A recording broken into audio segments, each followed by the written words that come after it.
Hi, everyone, and thanks for joining us this evening. I just wanted to give you a heads up that we'll get started in about 5 or 10 minutes. If you need anything from the bar, you can talk to our volunteer, Stephen. He can set you up with refreshments.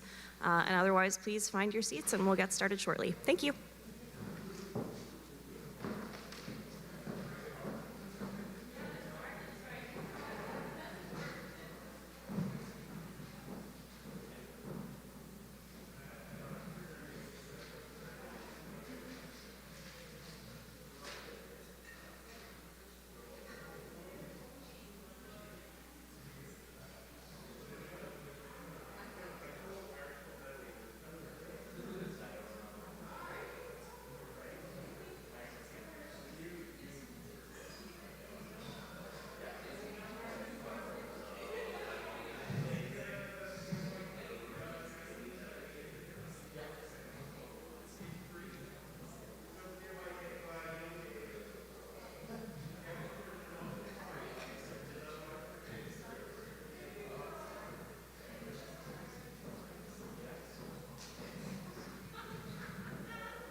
Hello, everyone. Thank you so much for coming, and to all our viewers online, thank you. Nice to have you here. We're back. We're back home here at Knox. It's been a rough couple of years for this organization and many organizations, dealing with COVID, pivoting to online. I can't tell you how thrilled I am that our festival is back where it belongs.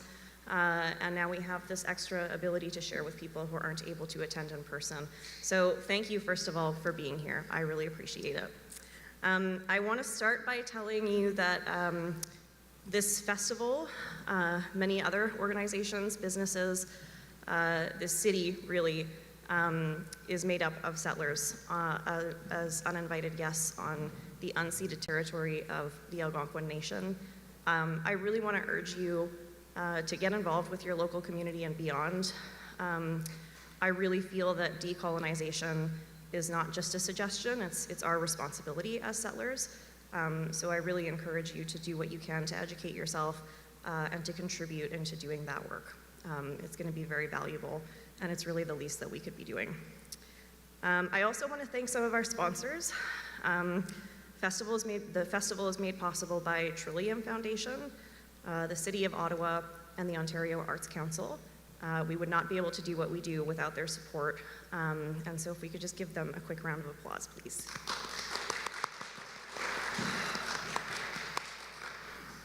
So without further ado, let's get the show started.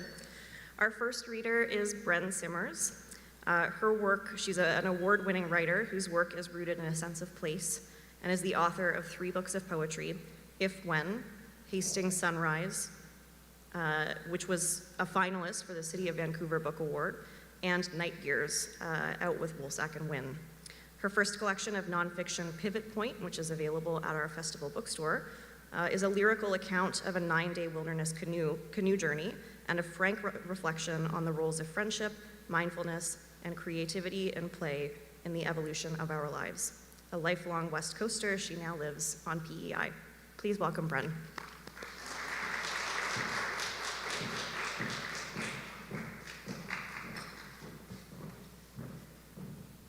Ooh, such service. Thank you so much. I always feel like poets, there should be a special class for us on like how to adjust the microphones. Thank you so much. It's a real pleasure to be here, and I want to thank the organizers and the volunteers for inviting me and for all the work that you do to put this on. I know it's no small feat, so I really appreciate that. It's a pleasure to be here, and this is the first time I'm off the island, Prince Edward Island or Epiquet, in about 4 months, so it's very exciting. I thought I'd start with some new poems, this first poem is called 7 Pounds. It's summer solstice, and a cool wind is carrying the smell of lilacs and cut grass. I didn't know I missed the mating calls of lawnmowers, the off-key roofer who belts out every radio chorus, the thwack of screen doors, dogs barking, or traffic like the hum of an oversized fridge. The world unfurling after a great pause, and my fronds remain closed, resting. I didn't know that I missed this close proximity to others. On the anniversary of my dad's death, an eagle circled overhead. A gift, like the Nazim Hikmet on my shelf, cursorily read, then let go. I didn't know how to love then, still don't. Tending this patch of self, weeds growing hard as they can. Near the end, my father gave away all his books, saying a library is meant to be read. Hikmet said, the weight of living is heavier than the thought of death. My dad's ashes weighed 7 pounds. I didn't know that a cumulus cloud, 1 kilometer long and tall, weighs as much as a herd of 100 elephants. All those water particles held aloft by air. I didn't know that all this noticing was love. One day we're here, and the next, clouds.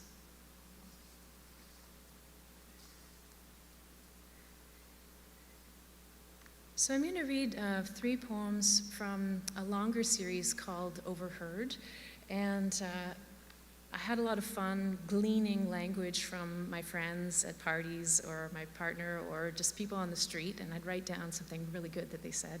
And then I used those as jumping off points or prompts to sort of respond to, and so those are the titles of these poems.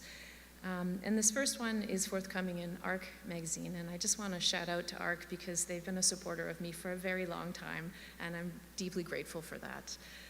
So this one is called These Are Extensional Times. Shorts in October, a late birthday card, a single needle in the palm to support the heart. Deep listening looks like doing nothing, lying on the back deck, watching the sky while the neighborhood drills, pounds, houses flipped all around, and me wanting to slow down. Phone blowing up with texts, sister-in-law in surgical prep, mom under observation. She tried to break out of a locked ward by jabbing her nails into a nurse's arm. Where else to store feelings but in the organs? Needles in the back for the lungs, soggy sponges wrung out. My brother texts, the surgery will extend her life, not save it. Everything is a valve. The heart has flaps called leaflets that open and close 80 million times a year. Leaves exchange water and gases through stomata, conduits for energy changing from one state to the next. Pores release oil, sweat. When bad news is the only input, I leak like a tap left to drip when temperatures dip. Basal, reflex, emotional, tears made of salt ions, water, stress. Holding tanks for fresh water, the last glaciers in Africa gone by 2030. Come to bed, you say. Even a street light that shines all night knows when to sleep.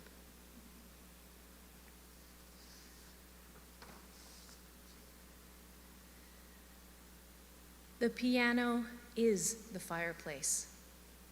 The way it changes the mood of a room, like a little marvel stove in a Bishop poem. Feed it fingers, pencil-scratched ideas. It scales, it purrs, roars them all back. Not the heat you wanted exactly, but close enough. Someone to play preludes while you wash dishes or lie on the couch after supper. To sustain, to vibrate freely. A wood that burns without ever going to ash.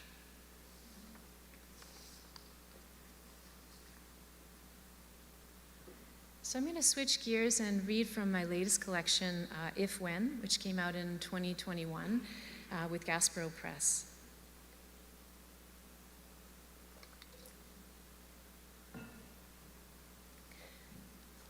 And Tim and I were just talking about trees, and trees have been on my mind a lot lately, especially after Hurricane Fiona.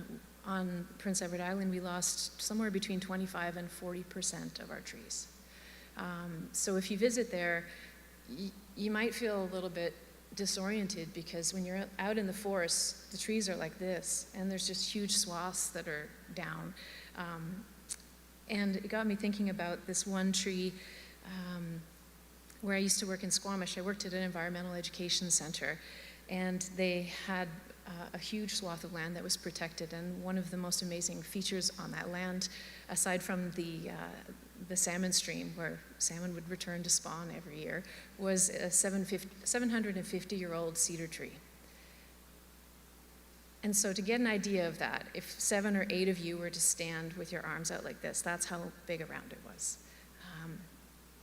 And in this book, I'm thinking a lot about the legacies we leave behind and sort of different cycles of time, our own lifespans, but also how those accumulate, and larger cycles of geological time. So this poem's called May There Be Giants.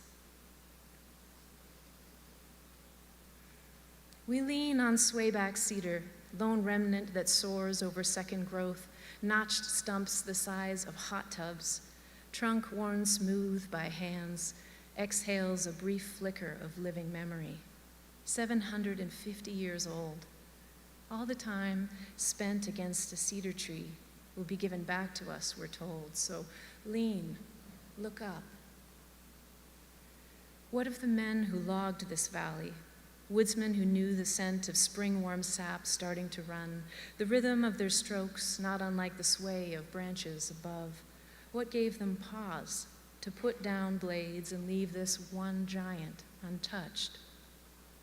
One giant, untouched by crosscut saws, axes. What gave them pause, sway of branches, not unlike the rhythm of their strokes, sap starting to run, spring warm scent on woodsmen who knew this valley in the 40s, logged it with horses, who called her grandmother a brief flicker in living memory, hands rough on the smooth trunk, all around them, stumps, who leaned and left this one remnant to rise above.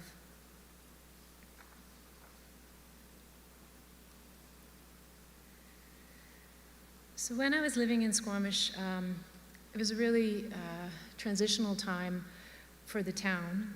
I was going from a logging town to a tourist mecca. Their sort of slogan is hardwired for adventure. That was their new slogan. So they're going through a lot of change and transition, and there was a lot of tension between old timers and new timers and people moving up from the city. And so this poem takes overheard dialogue from different people that I worked with and juxtaposes them. And the poem's called My Squamish is Not Your Squamish. I grew up with wood fiber and the log sort, he says, not this goat-loving mare wearing gumboots. Everything comes from the forest, she says, holding 2 cones in a wrinkled hand. Clean air, water, medicine, the food we eat, the houses we live in, all paid for by lumber. Don't get me wrong, I contributed to her campaign. Did you know she plays ukulele? Lots of opposition to the ski resort, says the reporter. Land grab, depleted aquifers. But people won't go on record. Logging trucks chugging down Cleveland past the bike shops. It will always be a timber town, he says. Wood cheap enough to burn. Chop your own tree at Christmas. Sure, I say, I won't lose my job by speaking out. Before wood fiber shut, this was a one-income town. Blue collar, white collar, families with all the toys, pink collar, green collar, she says, quads, bikes, trucks. We need to find a way to talk to one another.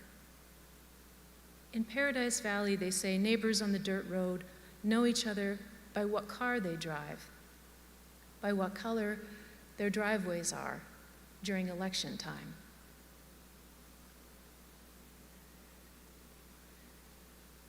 So for those of you I realized may not know where Squamish is, it's an hour north of Vancouver on the Sea to Sky Highway before you go to Whistler. And it's the last place I lived before moving out to the East Coast about 5 years ago. Just down the road from Squamish is Britannia Mines, which is was one of the largest copper mines in the world at one point. It was open from 1904 to 1974. And it was a particular interest for me because my great-grandfather worked as a miner in the mines, and my grandmother was born there and grew up in the town. And so here I am 100 years later, living in this place. The same questions are still being asked. How do we raise a family? How do we support ourselves? How do we respect the places in which we live? And so it's sort of a conversation across time.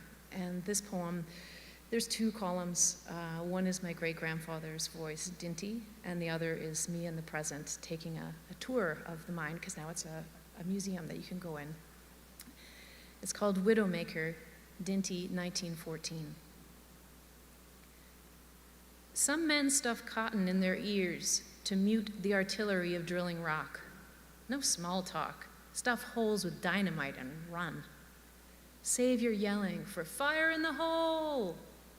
12 hours inside a cloud of dust that cuts your lungs. Some wet the rock face with drinking water. Some tie rags over mouths soon caked into crusts. Likely silicosis, but sure beats double-jack drilling by candlelight on unsteady ground, 12 hours a day holding a chisel and hoping that your partner doesn't miss and hit your hand with. My great-grandfather, ghosting the margins, blue coveralls, hard hat. Tourists ride the train 800 feet deep in a mine shaft, past copper's blue streaks. Walls seep and drip. Machines hulk in the dusk like grazing deer. The Widowmaker drill takes 3 to move, 1 to man. The guide's biceps flex to demo 6 tours a shift. Imagine, she says, turning off the light for 1 minute. Beetle black. Nervous laughter. Bulbs flash. Time's up.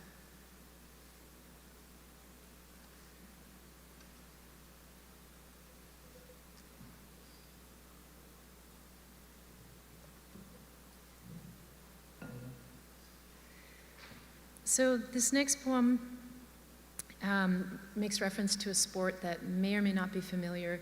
It's called speed flying, and it's a popular sport in Squamish. People will climb with their gear up to a very tall mountain, most likely the Squamish Chief, because it has a sheer, it's a sheer face, like a granite kind of cliff face. And they basically will unpack their wing. It's similar to paragliding, and they'll sort of strap themselves in, and then they'll run and like take off the cliff and kind of make their way down. Not for the faint of heart. It's called Exit Point. Attuned to every sense, every wind shift as he sprinted over the cliff edge, harnessed, hands looped through rings, the small nylon wing carving air. At highway speeds, all that matters is 2 minutes of slalom flight, a swallow riding the thermals on a dopamine cloud. He once called speed flying the ultimate learning curve between boredom and death. 3 days before his daughter's due date, his wing hit a tree on descent. No reserve parachute, he fell 500 meters. God damn it. If only he had quit. Friends said live like Kyle. No room for anger in their grief amid videos that extol living large, even though his motto was go to the mountains, get small, repeat.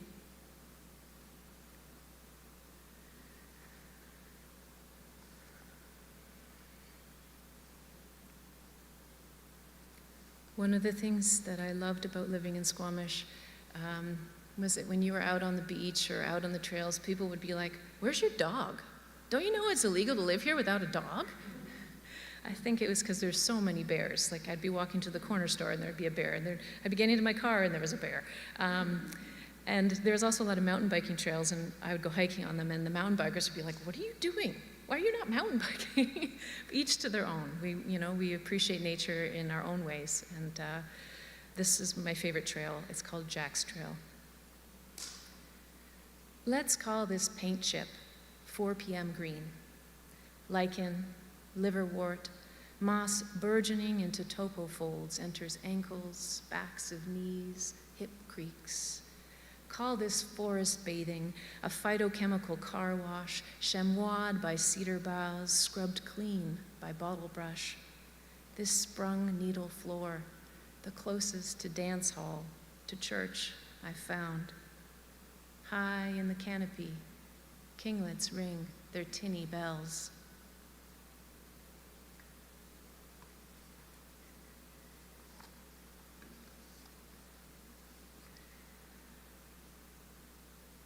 And I thought I'd close with 4 poems prose poems about my mom that won the CBC Poetry Prize this year, which was an incredible surprise and a real gift. It's been a really hard few years for my family, and so this was a real lift for us. The series is called Spell World Backwards, and it's actually the title of a new book that last week Gasparo has accepted for spring 2024. So, thank you.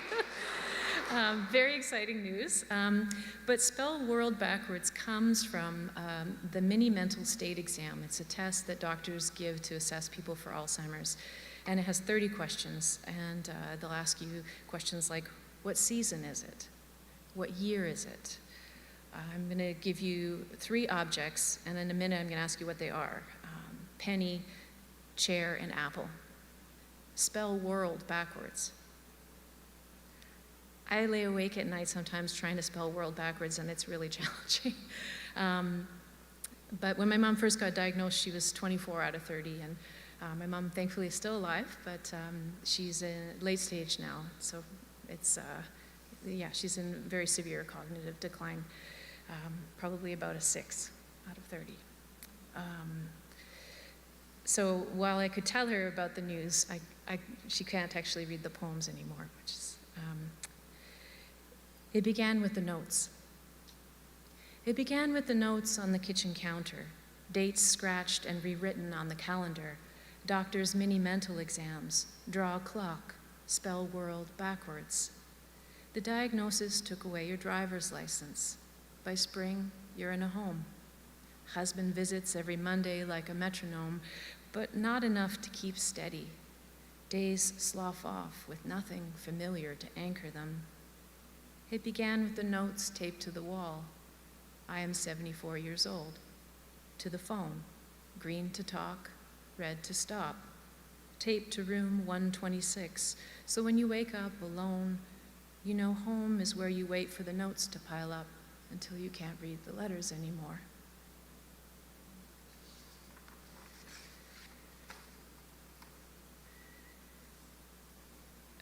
For those of you who have experienced losing someone to Alzheimer's, you might be familiar with this next term, looping, where someone gets stuck on an idea and they repeat it again and again, or they ask you a question over and over again. So this next poem, I don't know who said this to my mom, but it got stuck in her head, and it was really hard to try and to get in there and stop that kind of looping behavior. Looping. You're gonna die in here, gonna go, not at home or in the car, watching someone fall in the dining room and be carried off by ambulance. You're going, gone, dying in here, while newbies tour the home nudged out of theirs by middle-aged migraines with daughters in tow. No mail, no visitors, no hug, no hello. Die in here as residents bat balloons around, sort buttons, pace the halls. Drink one last juice on the Titanic while you fight for lifeboats to get dressed. Go to the toilet on your own. In here you're going to go. You're gonna die in here, left in the care of strangers who don't know you're before.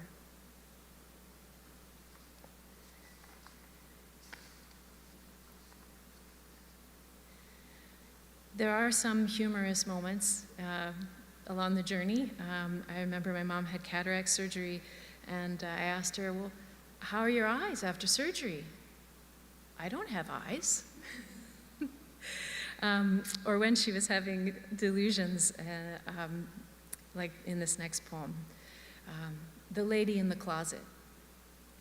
The lady in the closet hides your feet on the top shelf, money bags under the bed. Things are not good, not good. The lady stashes earboards and sock drawers, rips your photos off the wall. I don't feel safe, not good, don't feel safe. The lady steals things when you're not around, buries neck strings and coffee cups, balls dirty underfilters in the refuge. The lady is an angry, not safe, don't feel good. You're afraid to go to bed in case the lady comes back. Can barely use the outhouse, won't bathe with so many people around. 2 little boys and a little white dog have moved in. They're so hungry. Do you have any food? 'Cause the lady, you're sure it's a lady, won't leave you alone.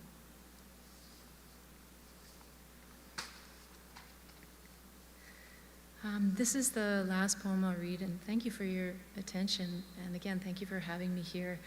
It's called The New Meds. The new meds have kicked in, and there's a levity to your voice, a box full of bubble wrap. The lunchman couldn't keep his pants up. Either that or he was peeing himself. the urge to compare ourselves to others never stops. At least I have control of the word's gone, but you laugh and tell me about how to dry underpants in front of the round thing with air. The bathroom, now the multi-purpose room, where you wash white hair long in the sink. I should let you go after months of looping, lashing anger into a raft to remember. It's so good to talk to you.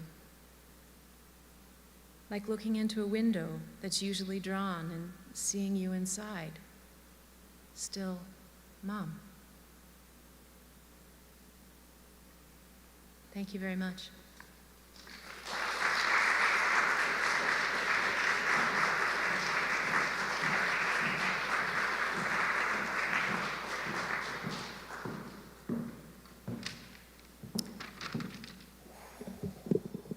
Okay, I'm just going to try to get through this without crying.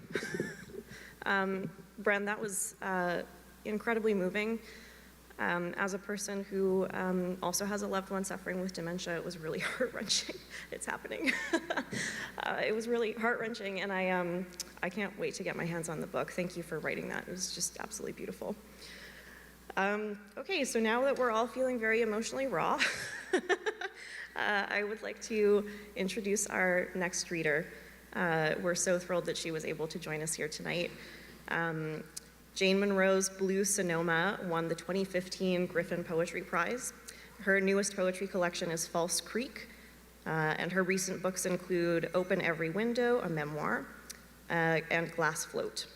Her previous poetry collections include Active Pass, Point No Point, and Grief Notes, and Animal Dreams. She's a member of the collaborative poetry group Yoko's Dogs, who have published Whisk, Rhinoceros, and Caution Tape. And I also just want to say that Jane is just absolutely a lovely person. So please give her a warm welcome.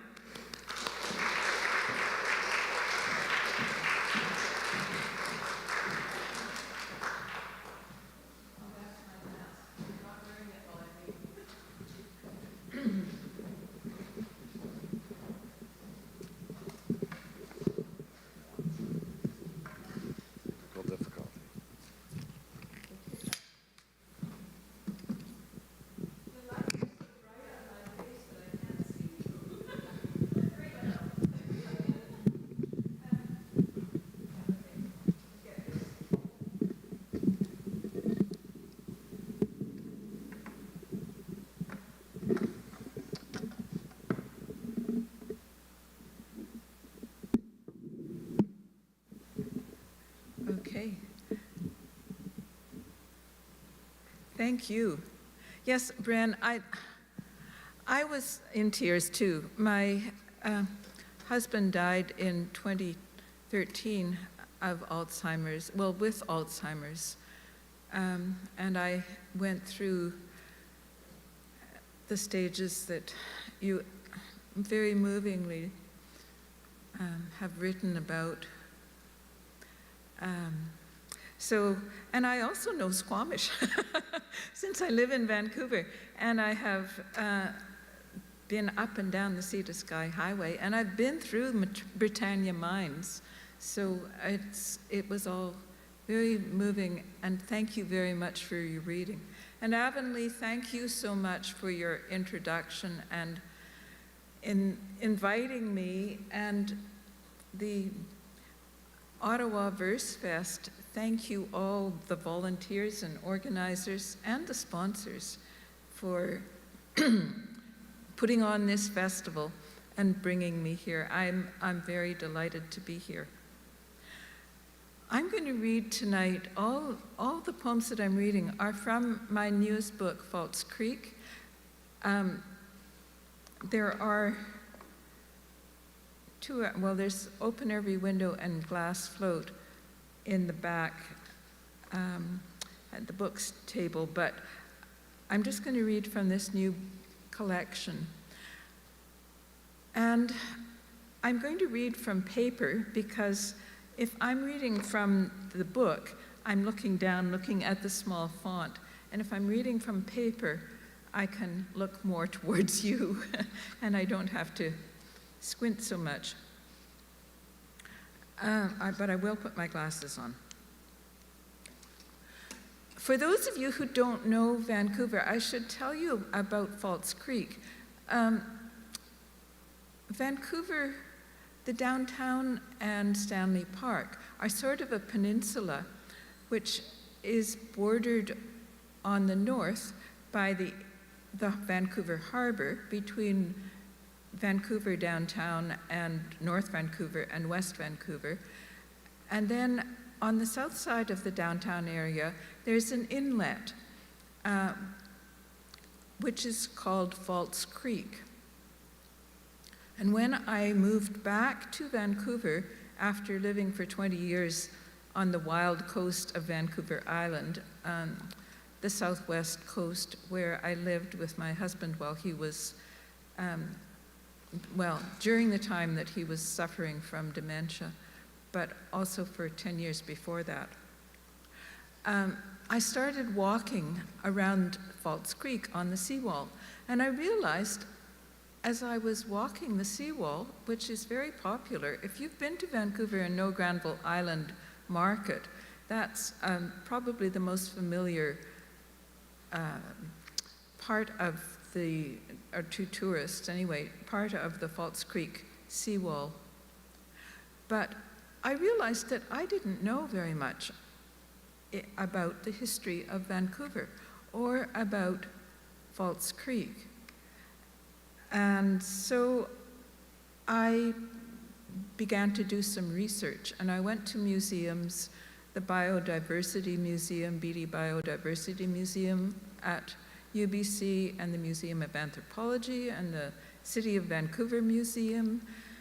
And during that time that I was doing the research, there was also a big exhibition called Cessna, the City Before the City, that was put on collaboratively by a number of museums about the Musqueam who had lived in the area which is now the Vancouver area for 9,000 years.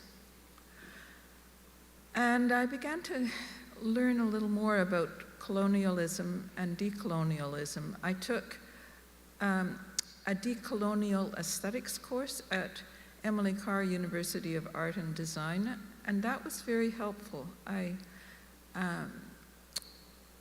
got to meet and see the work of Indigenous artists and to hear what they had to say about it, and I did a lot of reading, a lot of looking at old maps. Anyway, I won't talk a lot about these poems. I'm just going to read them to you. False Creek. Chock full. Not with dog walkers, photographers, buskers, cement trucks, rowing sculls. Tubby little ferries zigzagging shore to shore. Piles of mangosteens, tuna fillets on ice, buckets of stargazer lilies. No painted piano for the public to play. No stack of yellow wheelbarrows for marina members. Populated with eelgrass, sea asparagus, bladderwrack, bull kelp, oysters, clams, mussels, abalone, crab, octopus, surf smelts, oolakan, herring spawn, chitin, sea urchins, periwinkle, moon snails, humpback whales, sturgeon, sockeye, pink, coho, canvasback, golden eye, bufflehead, dunlin, great blue herons, hummingbirds, bald eagles, kingfishers, ravens, waxwings, owls, sandpipers, martins, porcupines, salamanders, wolves, frogs, elk, bear, otter, martins, porcupines, salamanders. Sorry, I just read that. I'm trying to juggle everything here. Dogwood, bitter cherry, elderberry, bunchberry, thimbleberry, blackberry, huckleberry, salmonberry, skunk cabbage, monkey flower, devil's club, bleeding hearts, ocean spray, nodding onion, camas, mutated native wetlands, water coming up from ground beneath, eastern 2/5 of the inlet, its estuaries and tidal flats filled with refuse and rubble. Sandbar at the western end buried by an updredged island. False Creek, 4/5 filled in, now 1/5 its former size. Haunted by a 1,350-year-old Douglas fir, a 1,835-year-old yellow cedar, by lichens, mosses, ferns, soapberry, wild roses, canoes. Languages I don't know, spirits I can't see, retained by mountains still blue behind Yaletown, an abused body of water, inlet to the heart of Vancouver.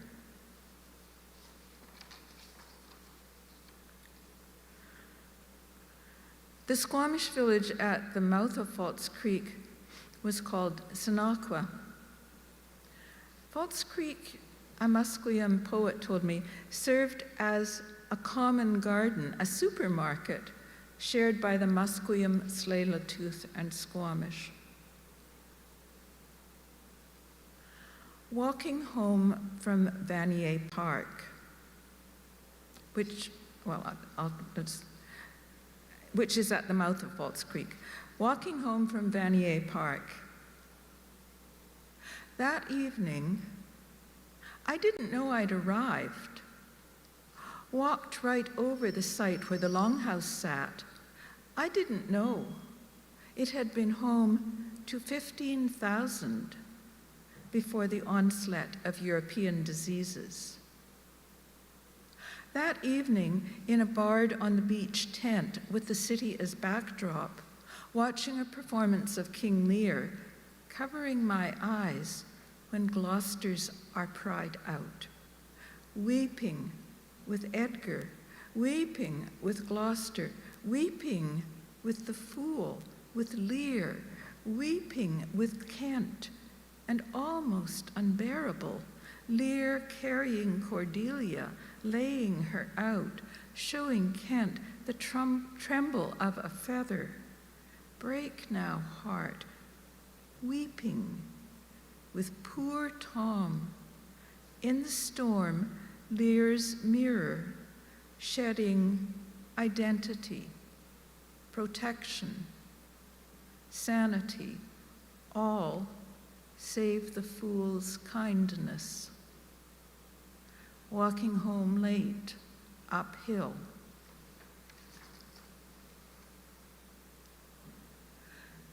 Nursing the moon.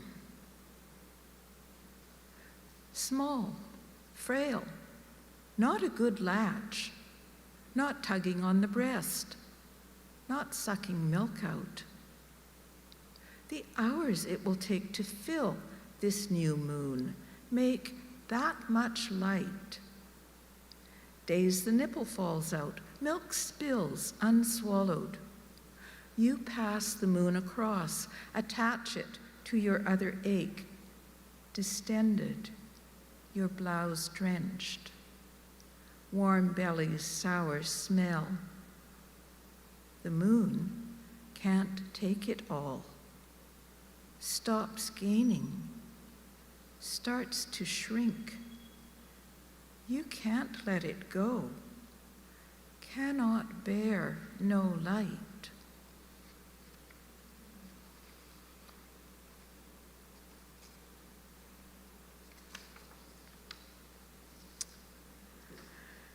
I never expected that one of my dear friends would be a Benedictine monk. I just never anticipated that. But after 15 or 20 years of spending a couple of weeks every summer at the Saskatchewan Writers Guild writing retreat at the Benedictine Abbey, St. Peter's Abbey in Saskatchewan, I got to know Father James Gray. So this poem is Come Into My Room, in memory of Father James Gray, Order of St. Benedict, and his genius for friendship. Come into my room as you did that morning. Greet me with a bear hug. Scold me for my disarray. Weeds on your grave thicker now and mowed. Leaves on the elm flicker outside my window. No handwritten letter, no card falling out. Shekinah, if only we knew our glorious partner. Dread slows and chills me. Come into my room, friend with your intuition, as if you abide here still, even if you fled to Ursa Major. Black bear in your black robe, pad down the hallway, smell my disarray, the tenderness of witness, to hold what is unbearable, to bear it.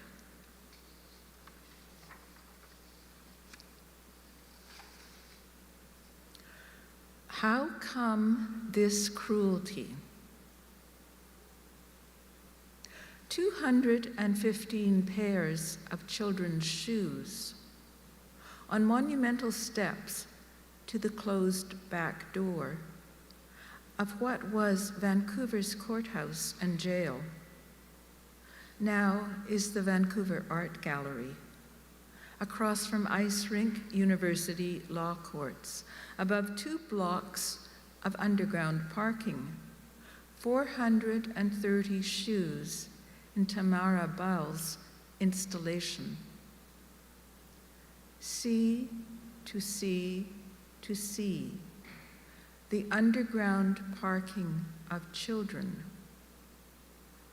Persons pacing with radar to map erased graves. Rain on grass around structures. Onward Christian soldiers in white dogma, coif, veil, dog collar, blinkered senses, women below men, children below women, foot soldiers, marching as to war. See to see to see, dominion, domination, children out of place. O Canada, we stand on guard for thee. On a ceiling in the Vatican, at the top of the great chain of being, God reaches out from a brain packed with angels to connect with man. Newcomers stake claims, break land, take lives, grow wealth, power plants, punish to train. True patriot love in all thy sons command. Below children, shoes, graves sodded over. To see, to see, to see, what is this war?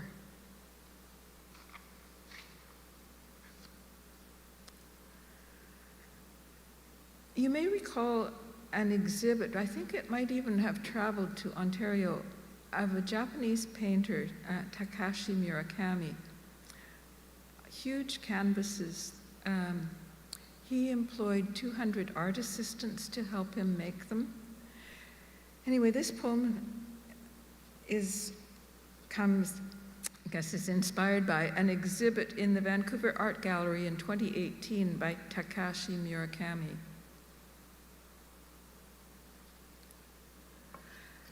Cement apartments cantilevered out, stacked high and higher, vaults above Falls Creek, above Granville Street Bridge, above buses and 6 lanes of traffic, above eagles, seagulls, wind-blown walkers.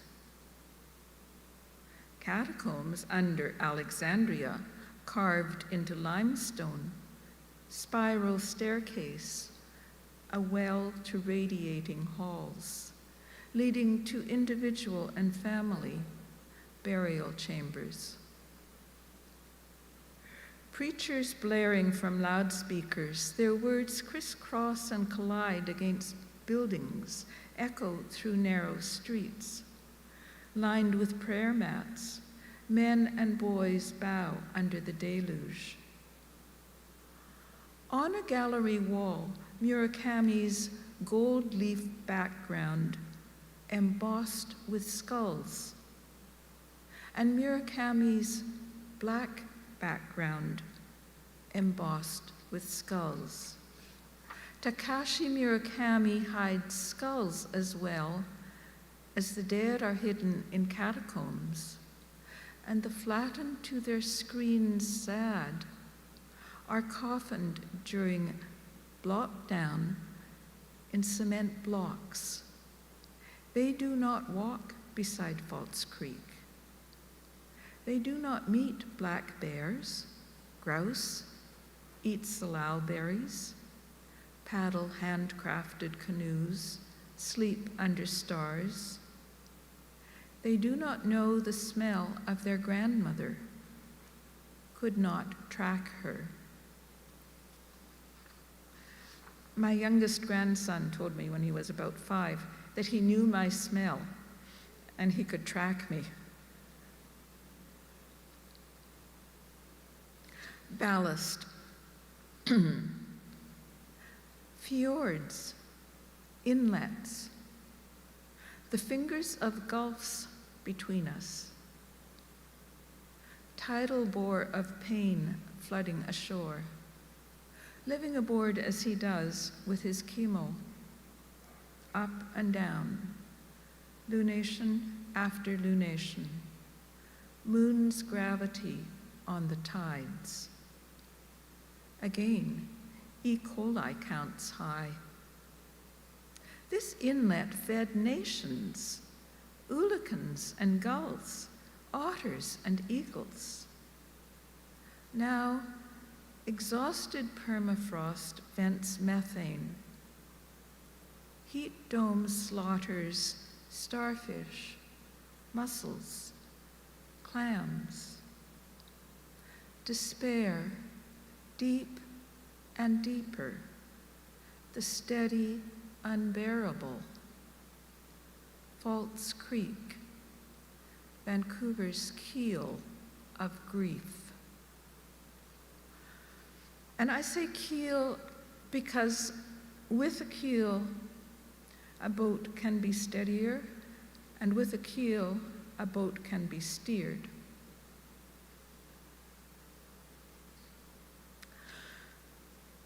When Vesuvius blows up, and lapilli, burning pumice stones, rain down on Pompeii, and mudslides bury Herculaneum, Pluto seizes Proserpine not for 6 months, but for 2 millennia. The rape can be dated. 24th August, CE 79. But what I do not understand is the depth of soil covering homes, villages, cities, erased without a volcanic eruption. Beneath Anatolia's rolling grassland, excavations uncover Lydian, Greek, Roman layers. earth must fatten as it ages. I understand how forests, prairies, canyons, steppes, marshes rise, fall, compost, build duff and humus. The fungal kingdom decomposes remains of plant and animal kingdoms. Middens of clamshells pile up by villages. But how fast those villages, cities, empires disappear. Garbage tips, landfills. The trash we toss gets buried by more trash and digested by mycelium. Earth shifts, lifts ranges, rearranges tectonic plates. Ice melts, oceans overflow. Vancouver may wash away.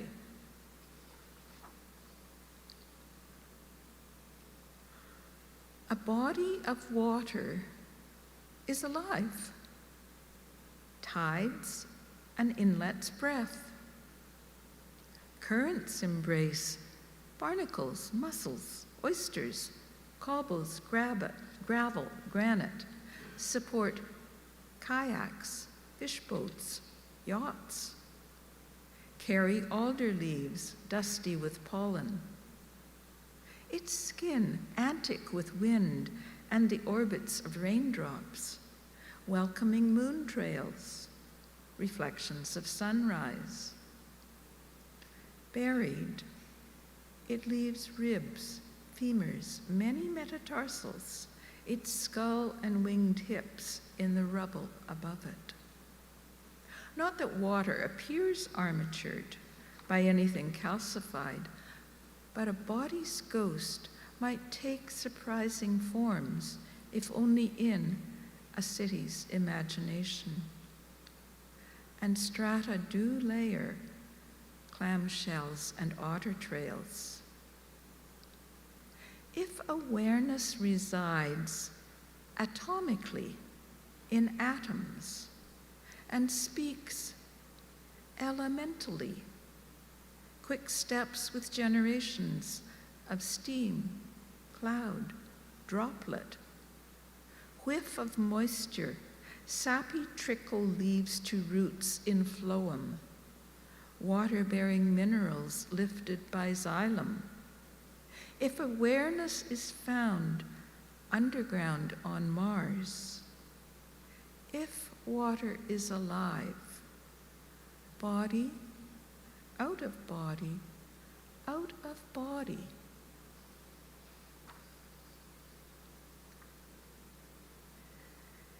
Bury me in a butter box under an apple tree. Return me to my mother, where I lived before breath. Take me out of seasons and sensations. Let me learn otherwise. When you sleep, feel my arms light as light, my hands dovetailed joints knit with yours at corners. Sunshine is not diurnal. Cream the curds of the universe. Spread galaxies on your bread. Cut the Spartan to find its star. Seed your soil, plot after plot. The golden boat. The golden boat, one hand's length, cupped as a curved palm, thin as Agamemnon's death mask, but not Greek.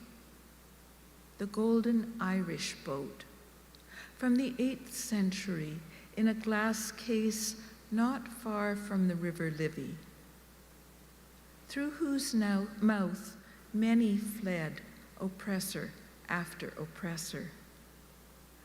Tiny oars, also of gold, spider's leg oars, a boat to carry prayers. How do prayers row ceaselessly across seas, green with drowned ancestors, drowned dreams, the haunt of griffins, a golden boat of perfect proportion to hold a poet, a crew of poets from a fabled land who also row without cease. Thank you for your attention and listening, and thank you again to Versefest for inviting me. It's been a pleasure to read to you.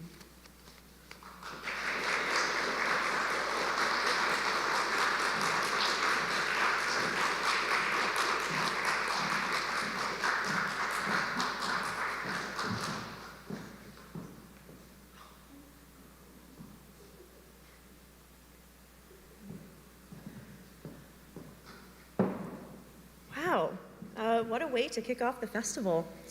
Frances Boyle is in the live stream chat, and she called Jane's work quietly powerful, and I could not have said it better myself, so I thought I would just pass that along. Thank you, Jane, so much for being here. Also, I really feel like if National Treasure Jane Monroe says decolonize, you're sort of obligated to do it, so let's just think about that.